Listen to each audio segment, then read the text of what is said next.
Pemirsa, kekalahan timnas Indonesia terhadap Irak menjadi momentum kesedihan bagi warga Indonesia yang berharap Indonesia bertengger di urutan ketiga Piala Asia U23 sekaligus menapak ke Olimpiade nanti di Paris. Namun, walau sudah kalah 1-2 dari Irak, Indonesia masih berpeluang lolos dengan mengalahkan Gini di 9 Mei mendatang. Untuk membahasnya, kami akan menanyakan langsung kepada analis sepak bola Bagus Priambodo yang sudah bersama dengan saya di sini. Selamat pagi, Mas Bagus. Mas Bagis, kita akan mereview kembali pertandingan antara Indonesia dan juga Irak tadi malam. Jika dilihat ini di menit ke-19, Indonesia sempat membobol gawang dari Irak. Tapi setelah itu tidak menjelang lama, gawang dari Indonesia juga dibobol oleh Irak. Gimana Anda melihat itu? Ya, sebenarnya semalam Indonesia bermain cukup baik ya, mengawali laga dengan cukup bagus, langsung mengambil kontrol permainan, kemudian membuat beberapa gebrakan di daerah pertahanan Irak dengan cukup bagus dan akhirnya berujung dengan gol dari Ivar Yener yang juga tidak bisa dikatakan sebagai kebetulan ya, karena Ivar memanfaatkan ruang yang dibuka oleh skenario serangan mereka. Ada ruangan yang cukup terbuka yang itu dieksekusi dengan sebuah tendangan dari jauh kan begitu. Namun kemudian begini kan, di laga-laga seperti yang sangat krusial, maka kadang-kadang pertandingan itu ditentukan oleh hal-hal yang detail ya, hal-hal yang kecil tapi itu sangat berpengaruh.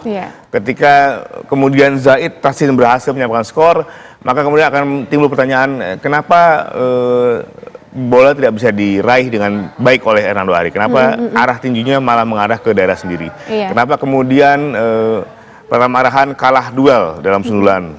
Padahal di situ cukup banyak pemain Indonesia yang berada di depan gawang namun tidak bisa menghalangi bola. Ini kan sebenarnya menjadi sebuah pertanyaan-pertanyaan kecil ya, kenapa reaksinya seperti itu. Tapi secara umum kita bermain cukup bagus karena setelah itu kita juga kembali menguasai pertandingan. Dan kemudian lahirlah gol kedua dari Irak yang terjadi di babak tambahan ya. Itu juga kemudian muncul pertanyaan, lagi-lagi kenapa ada kesalahan kecil. Ini kan ketika kemudian Ali Jasim, pemain yang sudah kita review sebelumnya bahwa ini pemain paling berbahaya dari Irak, bisa lolos di antara Ferrari dan juga Justin Hubner.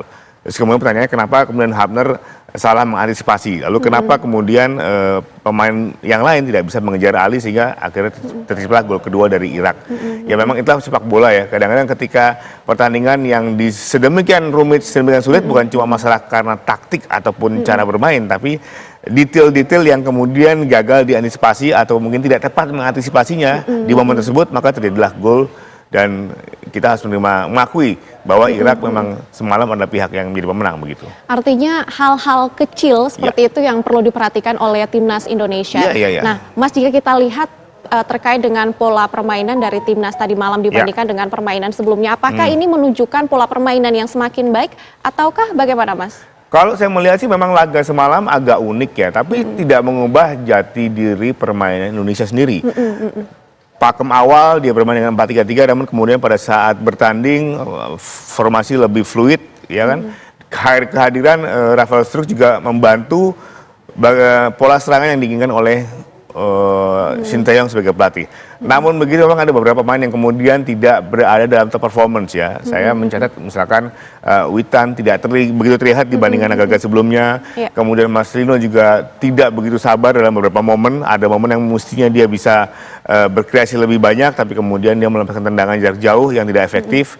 Dan juga ada pemain lain yang rasanya bukan bermain jelek, tapi lebih pada ketika di momen tertentu dia bisa melakukan lebih tapi tidak dilakukan. Tapi sebenarnya overall semalam Indonesia tidak jelek, sama sekali tidak jelek. Bermain cukup bagus, cukup rapi, cukup kontrol, tapi kemudian kita akhirnya menemukan beberapa kesempatan tidak efektif. Oke, Mas, kita tentu harus menatap ke depan. Ini yaitu piala, maksud saya Olimpiade di Paris, playoff itu.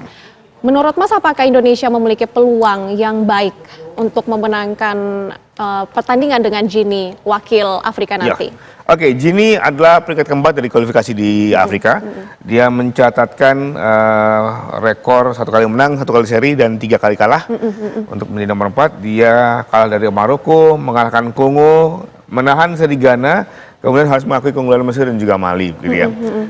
Secara peringkat senior memang Gini lebih bagus daripada Indonesia, tapi nggak bisa serta-merta diartikan bahwa dia jauh lebih unggul, tidak begitu. Karena sebenarnya menariknya bahwa kita juga punya rekor yang tidak buruk-buruk amat, bahkan cenderung performa kita kan cukup bagus di Piala Asia kali ini ya, 3 kali menang, 3 kali kalah. Nah, sekarang yang perlu dilakukan adalah bagaimana kemudian tim manajemen Indonesia melihat Gini sebagai lawan yang berat saja begitu, lawan yang memang kita relatif buta gitu kan ya, dan sehingga pikirkan saja bagaimana memperbaiki performa diri. Yang menarik adalah bagaimana kemudian Sintayong punya kesempatan 1 minggu ini untuk memperbaiki performa dan mungkin ada kemungkinan bisa menambah beberapa pemain. Begitu ya. Saya mendengar kabar bahwa mungkin Elkan Bagot yang tadinya akan dimainkan di Piala Asia tapi karena cedera nggak bisa, ada kemungkinan dia akan dipanggil untuk bisa bermain melawan Gini. Misalkan seperti itu. Oke, Mas.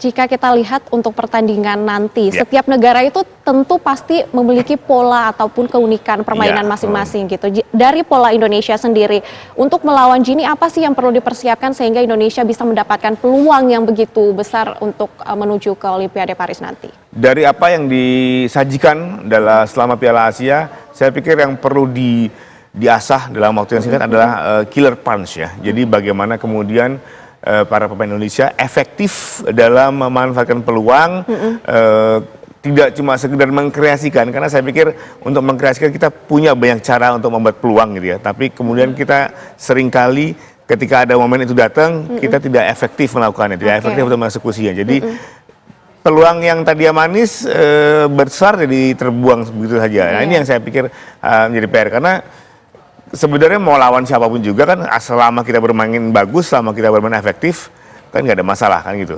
Mungkin memang ada beberapa hal itu yang akan menunggu pada saat pertandingan, bagaimana reaksinya. Tapi kalau kita perhatikan cara main Indonesia bagus, organisasi pertahanan, organisasi permainan di lini tengah juga sangat rapi dibanding di event-event sebelumnya begitu ya.